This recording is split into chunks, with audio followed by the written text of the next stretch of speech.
Sky news देख रहे हैं आप। मैं सुमन कश्यप और मेरे साथ मौजूद है मेरे सहयोगी विवेक। आज बात करेंगे कर्नाटक विधानसभा चुनाव के नतीजों की। कर्नाटक विधानसभा के चुनाव के जो नतीजे हैं वो आ चुके हैं। आपको बता दें कि कर्नाटक में कांग्रेस को बहुमत मिला है और भाजपा जेडीएस को जो है वो करारी शिकस्त का सामना करना पड़ा है। विवेक, बताइए कि आखिरकार कहां चूकी भाजपा, क्योंकि देखिए चुनाव प्रचार जो है वो जोरों शोरों से किया गया था और जो वादे और दावे हैं वो भी जमकर किए गए थे, तो कहां कमी रह गई? सुमन, बेसिकली अगर हम अभी कर्नाटका के इलेक्शन देखें तो 224 सीटों के ऊपर इलेक्शन थी, जिसमें 2600 से ऊपर जो उम्मीदवार थे वो खड़े हुए थे चुनाव इलेक्शन के लिए। तो जिसमें से अभी कांग्रेस के पास 136 सीटें आई हुई हैं। 85 साल में पहली बार हुआ है 1958 के बाद ये पहली बार हुआ है कि कोई पार्टी इतना बहुमत लेके गई है। और इसके बाद अगर बात करें कांग्रेस की तो 65 सीटों पे ही सिर्फ वो अपना कब्जा कर चुकी है। इसके बाद अगर जेडीएस करे, जो वहाँ की राष्ट्रीय पार्टी है जनता दल, वो सिर्फ 24 सीटों पे ही सिमट के रह गई। सो कहीं ना कहीं जो चूक की बात हुई है, तो ना तो चुनाव प्रचार में इस बार कोई कमी थी, ना ही किसी तरीके की वादों में कमी थी। अगर आपने देखा होगा कि जब 10 मई को वहाँ पे इलेक्शंस थे तो 8 मई को जो वहाँ पे चौन प्रचार है, चुनाव के लिए प्रचार किया जाता है, उसके ऊपर रोक लगा दी थी, क्योंकि वो जो चौन जाब्ता लगता है इलेक्शंस का, तो वो आपको रोकना पड़ जाता है। तो सुमन, अगर उसकी बात करें तो 7 दिन में प्रधानमंत्री नरेंद्र मोदी ने वहाँ पे 17 रैलीज की हैं और इसके अलावा 7 जो बड़े रोड शोज किए हैं। हालांकि मैं यहाँ पे एक जिक्र करना चाहूंगा कि अगर आप बुक्स पढ़ोगे तो एक हिटलर ने बुक लिखी है जहाँ पे लिखा हुआ है बिग लाई। तो बिग लाई का जिक्र इसलिए करना बनता है क्योंकि जब बिग लाई में हम पढ़ते हैं तो वहां पे ये दिखाया गया होता है कि अगर आपको अपनी आवाम को किसी चीज के लिए अट्रैक्ट करना है तो आप एक चीज कर सकते हो कि जनता के सामने पेश ही इस चीज को इतना बड़ा किया जाए कि जनता उसके ऊपर ट्रस्ट कर ले। तो वहां पे दिखाया गया कि 400 क्विंटल जो है, मतलब 400 किलो के हिसाब से जो फूलों की वर्षा की गई है नरेंद्र मोदी के ऊपर, और यहाँ पे इतने बड़े लोग पहुंच गए, समर्थक पहुंच चुके हैं, पर उसका फायदा नहीं हुआ बीजेपी को एक करारी हार मिली है। और ये हार जो है इसका खामियाजा उनको 2024 के इलेक्शंस में भी भोगना पड़ सकता है, क्योंकि एक टर्निंग पॉइंट जो है वो टर्निंग पॉइंट यहाँ पे बना है सुमन, और भारत जोड़ो यात्रा। क्योंकि भारत जोड़ो यात्रा में कर्नाटका में जो रिस्पांस मिला था राहुल गांधी को, राहुल गांधी गांव-गांव गए थे, गांव-गांव से भारत जोड़ो यात्रा निकली है, 10-10, 20-20 किलोमीटर पैदल डेली चलते थे। तो लोगों का जो काफिला बनता गया तो कारवां चलता गया। तो उसमें क्या हुआ कि लोगों ने ग्राउंड रियलिटी जो है राहुल गांधी को दिखाई थी। तो प्रधानमंत्री नरेंद्र मोदी वहां पे एक चूक जरूर कर गए हैं कि मेन मुद्दे जो हैं वो लोगों से भटक गए हैं। अब आपको अगर बताऊं तो अगर कर्नाटका का आप अनएम्प्लॉयमेंट रेट देखोगे तो वहां पे ग्रेजुएट किए हुए बच्चे बहुत ज्यादा हैं, बट उनके पास सुमन नौकरी बहुत कम है। तो जो स्कीम्स लेके आई है कांग्रेस, सो टर्निंग पॉइंट वो बने हैं। अगर हम इलेक्शंस की बात करते हैं तो अभी रिसेंटली एग्जांपल्स ले लेते हैं कि चाहे वो हिमाचल में चुनाव होके हटे हो, पंजाब में चुनाव होके हटे हो। पंजाब में आम आदमी पार्टी ने गारंटीज दी हैं जो कि टर्निंग पॉइंट रही पंजाब के लिए। 6 गारंटियां दी हैं जिससे पंजाब में आम आदमी पार्टी जीती है। तो इसके अलावा अगर हम हरियाणा की हिमाचल की बात करें तो हिमाचल में ओल्ड पेंशन स्कीम वगैरह और महिलाओं के लिए आधार टिकट का वो कंटिन्यू रखना, ऐसी गारंटीज उन्होंने हिमाचल में दी थी। तो हिमाचल में टर्निंग पॉइंट बना था कांग्रेस के लिए। सो अभी एक बधाई की पात्र है कांग्रेस, और दूसरा कांग्रेस की जो उम्मीद डूबती जा रही थी, जैसे जिस हिसाब से कांग्रेस का सफाया होता जा रहा था देश में से, तो एक उम्मीद की किरण जरूर मिली है कांग्रेस को। कांग्रेस जो है बड़ी तगड़ी के तरीके से रिवाइव होगी और 2024 इलेक्शन में बहुत बूस्टअप मिलेगा और कांग्रेस जो है वो खुल के मैदान में खेल सकती है। जी। तो कर्नाटक में हार के बाद 2024 में जो लोकसभा चुनाव होंगे, इसमें भाजपा पर क्या असर पड़ेगा? देखो, सबसे पहले ये अगर हम एक डीप में सोचे तो सुमन, हमेशा होता ये है कि जो पार्टी सत्ता में होती है, 2024 में लोकसभा की चुनाव है तो जो अभी विधानसभा के चुनाव कर्नाटका में होके हटे, तो जो पार्टी सत्ता में होती है हमेशा उसके कैंडिडेट्स जीतने की जो रेशो होती है वो ज्यादा होती है। अगर मैं कर्नाटका की बात करूं तो वहां पे 29 लोकसभा सीटें हैं, जिनके ऊपर अभी 25 के ऊपर बीजेपी का राज है, क्योंकि बीजेपी वहां पे सत्ता में थी पहले। अगर मैं वहां के साउथ को देखूं, दक्षिण राज्य में गिना जाता है कर्नाटका सबसे बड़ा। इसके अलावा वहां पे पौंडुचेरी है, ठीक है, और तेलंगाना है। सो वहां पे जो टोटल अभी तक अमाउंट है वो 129 लोकसभा सीटें है, और वहां पे सबसे ज्यादा कैंडिडेट बीजेपी के पास कर्नाटका में थे। पर अब कर्नाटका के लोगों ने अगर कांग्रेस को बहुमत दिया है तो इसका मतलब कि कांग्रेस को ही बहुमत 2024 में भी मिलेगा। तो एक तरीके से पूरा दक्षिण राज्य जो है वो बीजेपी के हाथ से जाता हुआ दिखाई दे रहा है। अगर अगवी की बात करूं तो दक्षिण में बीजेपी के पास 29 एमपी है, जिसमें से 25 जो है कर्नाटका से और 4 जो है वो तेलंगाना से है। तो अगर कर्नाटका में बीजेपी को एक करारी हार मिली है तो कहीं ना कहीं लोगों का रिस्पांस बीजेपी को पता लग गया है। अब बीजेपी को अगर 2024 में एक अच्छी ग्रिप चाहिए, एक अच्छा मैंडेट चाहिए, एक अच्छी लीड चाहिए, तो नई रणनीतियां जरूर निकालनी पड़ेंगी। उनको नई रणनीतियों के साथ जो है मैदान में उतरना पड़ेगा। उसके अलावा सुमन अगर बात करें तो धीरे धीरे जो दक्षिण की तरफ है, ये दक्षिण का इतिहास ही है कि वहां पे सत्ता कभी भी रिपीट नहीं होती है। तो अभी जो है एक पूरा नरेंद्र मोदी हो चाहे बीजेपी हो, उसके लिए थोड़ा सा अभी एक सोचने की बात जरूर बन गई है कि दक्षिण राज्य जो हैं हमारे, वहां पे हम सत्ता में कैसे हैं। सो सबसे बड़ा चैलेंजिंग, आप अगर नॉर्थ में आओगे, यूपी हो, पंजाब हो, हमारा हरियाणा हो, हरियाणा में उनकी सरकार है, यूपी में योगी आदित्यनाथ की सरकार है, बीजेपी की सरकार है, तो वहां से सीटें निकालना उनके लिए बेहद आसान है। बट कर्नाटका और वहां तेलंगाना और वहां के एरियो में से उनके लिए, जहां पे ऑलरेडी 129 सीटें, सिर्फ 29 सीटों पे इनका कब्जा है, वहां पे उनके लिए मैंडेट निकालना बहुत मुश्किल होगा। जी देखिए, जो अब सत्ता की चाबी है वो कर्नाटक की जनता ने कांग्रेस के हाथ में दे दी है, तो क्या लगता है कि आखिरकार कौन से वो पॉइंट्स है जिसकी वजह से कांग्रेस सत्ता पर काबिज हुई है? आप देखो सुमन, हमेशा जो एक आम ऑडियंस, चलो एक जर्नलिस्ट के अलावा एज अ लेमैन सोचे, क्योंकि हम भी उसी सोसाइटी से आते हैं, हम भी वोटिंग करते हैं, हम हमेशा वैसा लीडर चुनते हैं जो हमारे बीच में आए, हमारी दिक्कतें समझे। जो टर्निंग पॉइंट मैंने अभी भी बताया कि कर्नाटका का थोड़ा इतिहास ऐसा रहा है कि रिपीट नहीं होती है वहां पे सत्ता।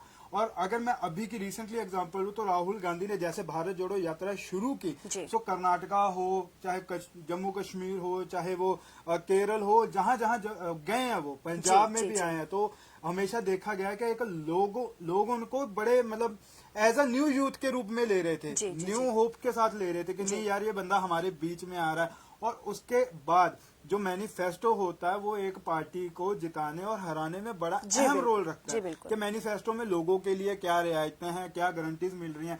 सो जो कांग्रेस ने अपना मैनिफेस्टो तैयार किया है उसका जो है फायदा सीधा सीधा लोगों के ऊपर पड़ेगा। तो इस समय कांग्रेस ने 5 गारंटीज दी है। एक दी है लक्ष्मी योजना शुरू किया, जिसमें कि घर की मुखिया जो औरत होती है उसको 2000 रुपए, सेम गारंटी पंजाब में है, आम आदमी ने 1000 रुपए दिया, उन्होंने 2000 कर दिया। इसके अलावा जो घर में जहां जो गरीबी रेखा के नीचे हैं उनको आटा दाल स्कीम भी दे दी है, जो पंजाब में भी चलती है। तो 2 स्कीमें होगी। उसके अलावा तीसरी स्कीम जो है 300 यूनिट बिजली माफ है, पंजाब में भी माफ है। आम आदमी पार्टी पंजाब में इसी तरीके के सत्ता में आई थी तो वहां पे भी माफ कर दी। तो उसके अलावा जो चौथी है वो है बेरोजगार जो बच्चे हैं, ग्रेजुएट बच्चे हैं, उनको 3000 रुपए पर मंथ। जो अभी कर्नाटका की ऐसी सिचुएशन देखा जाए तो मैंने पहले भी बताया कि वहां पे जो यूथ है वो 10% यूथ को छोड़ के 90% यूथ जो है ग्रेजुएशन करके जो बेरोजगार बैठा हुआ, वहां पे अनएम्प्लॉयमेंट रेशो जो है बहुत ज्यादा है बाकी कंपेयर टू साउथ के स्टेट्स हैं। सो उसके अलावा अगर मैं आऊं तो 1500 रुपए उन्होंने वो स्कीम दी है जो डिप्लोमा पास है पर बेरोजगार है। सो ये 5 फैक्ट्स जो हैं। और इसके अलावा अगर करप्शन की बात करें तो इस टाइम पे करप्शन तो एक मुद्दा बना ही बना है, दूसरा मुद्दा बना है धर्म, चाहे वो हिजाब मसला हो चाहे वो कोई मसला हो। और जब अब इलेक्शंस आई हैं तो आपने देखा होगा कि जब नरेंद्र मोदी रैली में आए तो एक बंदा हनुमान बनकर, हनुमान जी जिसको हम पूछते हैं, हमारे ब्राह्मण समाज में उनका एक बहुत अच्छा रुतबा है, तो उनके ऊपर एक बन के बैठा है कि नरेंद्र मोदी जी का वेट करते हुए भगवान हनुमान, हनुमान जी को वेट करने की जरूरत है। हमको अभी भी धर्म की राजनीति से थोड़ा ऊपर उठ के करना चाहिए। सो आज जो प्रतिक्रिया करी है राहुल गांधी ने, मैं उसके भी पक्ष में नहीं हूं कि जय बजरंग बली तोड़ दे भ्रष्टाचार की नदी। ऐसे निजी टिप्पणियां करो आप, ये एक कटाक्ष करती हैं हर एक राजनीतिक पार्टी एक दूसरे के ऊपर, आरोप प्रत्यारोप चलते हैं, पर ऐसे किसी भी मतलब धर्म के ऊपर या किसी गुरु को लेकर आना या किसी एक भगवान के ऊपर को लेके उसको ऐसा करना, इसका खामियाजा ही भुगत रही है भाजपा वहां पे कि कभी किसी के कपड़ों के इशू बना लो, कभी किसी के किसी और चीज के ऊपर इशू बना लो।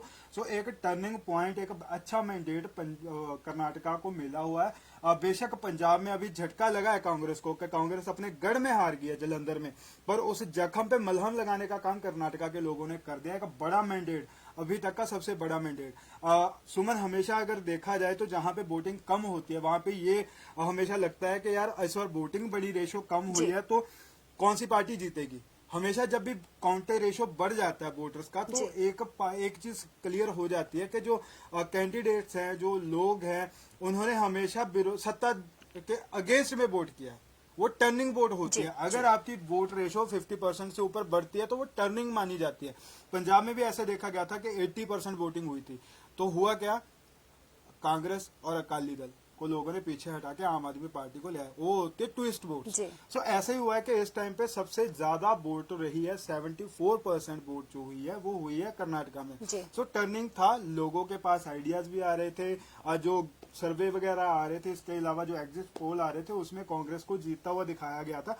वहां पे भी पर 110-20 सीट के, अगर जो अभी मुख्यमंत्री बने हैं, जो मुख्यमंत्री कैंडिडेट है कर्नाटका के, उन्होंने खुद 120 सीटों का दावा किया था, पर 136 सीटें मिल गई। बड़ा मैंडेट लोगों ने दे दिया है कांग्रेस को। तो अभी एक अपील भी है कांग्रेस से, क्योंकि लोगों ने बड़ी उम्मीदों के साथ जिताया, आपने बड़ी गारंटियां दी हैं, तो आप सत्ता में आ चुके हो, तो सत्ता में आते ही उनकी गारंटीज जो है लोगों की उम्मीदों के ऊपर खरा उतरने दो, क्योंकि जनता हमेशा इतना बड़ा मैंडेट तब देती है जब वो दूसरी पार्टियों से दुखी हो। जी वे क्या लगता है कर्नाटक की जीत लोकसभा चुनाव के लिए कांग्रेस के लिए मील का पत्थर साबित होगी?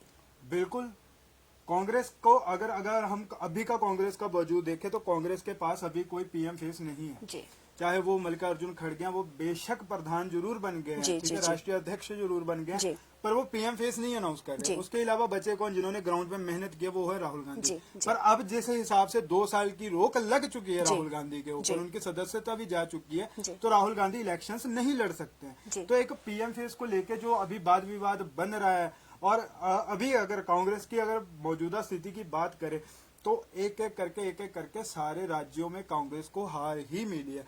अब ये साल मैं कहूंगा कि कांग्रेस के लिए थोड़ा रिलैक्सेशन वाला रहा है, चाहे वो हिमाचल हो, इसके अलावा वो अब कर्नाटका हो, कांग्रेस की एक एक करके सरकार बन रही है।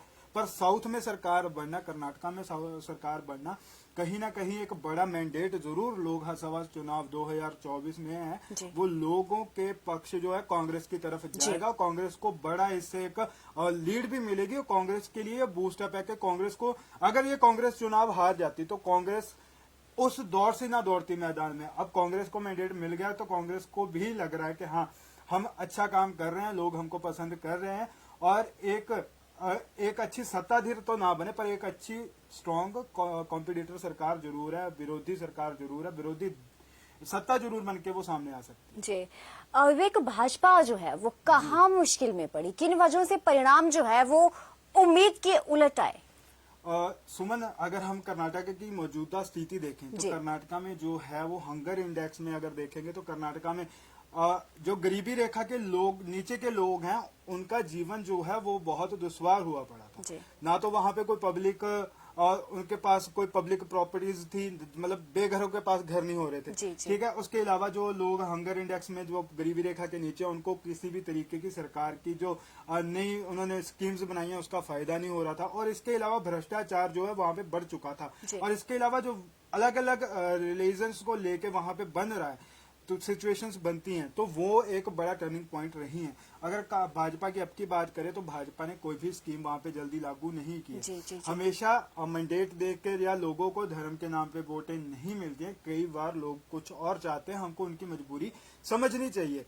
तो लोगों की मजबूरी जो है, कांग्रेस मौका संभाल गई। राहुल गांधी की भारत जोड़ो यात्रा काम आ गई कर्नाटका में, और जिस हिसाब से उन्होंने लोगों की मजबूरियां समझी, फिर वही मैनिफेस्टो बनाया जो लोग जिसकी डिमांड कर रहे थे या लोगों को जो चाहिए था। तो वो टर्निंग पॉइंट जरूर रहा है एक बीजेपी के लिए, कि बीजेपी को इस वजह से हार का सामना करना पड़ा। जी देखिए, अगले साल लोकसभा चुनाव है, तो क्या लगता है कि भाजपा को आगामी चुनाव के लिए किस तरीके से रणनीति बनानी चाहिए? सुमन, अभी भी मौका है भाजपा के पास, क्योंकि जो लोकसभा चुनाव होंगे वो सिर्फ कर्नाटका में नहीं होंगे, पूरे देश में होंगे। सो बीजेपी को जो हमेशा मोदी जी की रणनीति रहती है कि इलेक्शंस के टाइम पे आते ही कई नए वादे कर दो। अब मुझे अभी भी याद है कि 15 लाख रुपए आ गए आपके खाते में। ब्लैक मनी का वादा किया था, ब्लैक मनी लाएंगे, 10 साल होने वाले हैं, आ गया काला धन। सो जो वादे किए हैं वो वादों से जो आप लोग जिताते हैं, वही वादे जो होते हैं वो एक आपको सत्ता में लाने के भी काम आते हैं, सत्ता से उतारने के भी काम आते हैं। सो सोच समझ के वादे किए जाए, लोगों की मजबूरियों को समझा जाए, लोगों के असल फैक्ट्स के ऊपर जाया जाए, लोग क्या चाहते हैं। अगर वो रणनीतियां बनेंगी, उस हिसाब से पॉलिसीज बनेंगी, तो लोग जो है आपको बहुमत देंगे। अगर मैं पंजाब में बीजेपी की मौजूदा स्थिति देखते हैं हम, आज बेशक बीजेपी के कैंडिडेट चौथे नंबर पे हैं पंजाब में, जब जलंधर बाई इलेक्शंस का रिजल्ट आया, पर क्या यही बीजेपी की है? क्योंकि एक जिले में थी, एक जिले में इलेक्शन थी जिसमें बीजेपी के कैंडिडेट जीत गए। बट अगर पंजाब के लोगों की बात करें तो किसान आंदोलन के बाद से पंजाब के लोगों का बीजेपी से थोड़ा मन भरा जरूर है, लोग अगेंस्ट जरूर है थोड़ा बीजेपी के, क्योंकि लोगों ने कानून नहीं मांगे थे, पहले बिना मांगे कानून दे दिए, फिर 700 बंदों की डेथ हुई, फिर कानून वापस भी ले लिए। तो जो ऐसे एक बड़ी कौम को, चाहे वो सिख कम्युनिटी हो, चाहे वो पंजाबियों की कम्युनिटी हो, जब एक बड़ा इतना बड़ा मैंडेट आपको देके भेजते हैं सत्ता में, तो जब हम अपने ही बंदों को गरवाते हैं तो सत्ता को हमेशा सोचना चाहिए। क्योंकि एक एक करके अगर मैं बात करूं तो यूपी के अलावा अब जो कर्नाटका में हुआ है वो टर्निंग पॉइंट है। इसके अलावा अब थोड़ा बीजेपी को सोच समझ के चलना चाहिए, रणनीतियां अपनी अच्छी रखनी चाहिए, पॉलिसीज अच्छी बनानी चाहिए, क्योंकि अभी वो दिन दूर नहीं है जब धीरे धीरे करके बदलाव आना शुरू हो जाएगा। क्योंकि जरूरी नहीं है कि हम ये नहीं कहते कि आपका कंपटीशन सिर्फ अब कांग्रेस ही है, आपके कंपटीशन में अब जो लोकल पार्टियां वो तो है ही हैं उस स्टेट्स की, अब आम आदमी पार्टी भी नेशनल पार्टी बन गई है, कल को वो भी आपको कंपटीशन बन के ही टकरेगी। जी, तो आज के प्रोग्राम में इतना ही। आप कमेंट सेक्शन में जरूर बताइए आपको हमारे ये जो प्रोग्राम है वो कैसा लगा, और पल पल के अपडेट के लिए जुड़े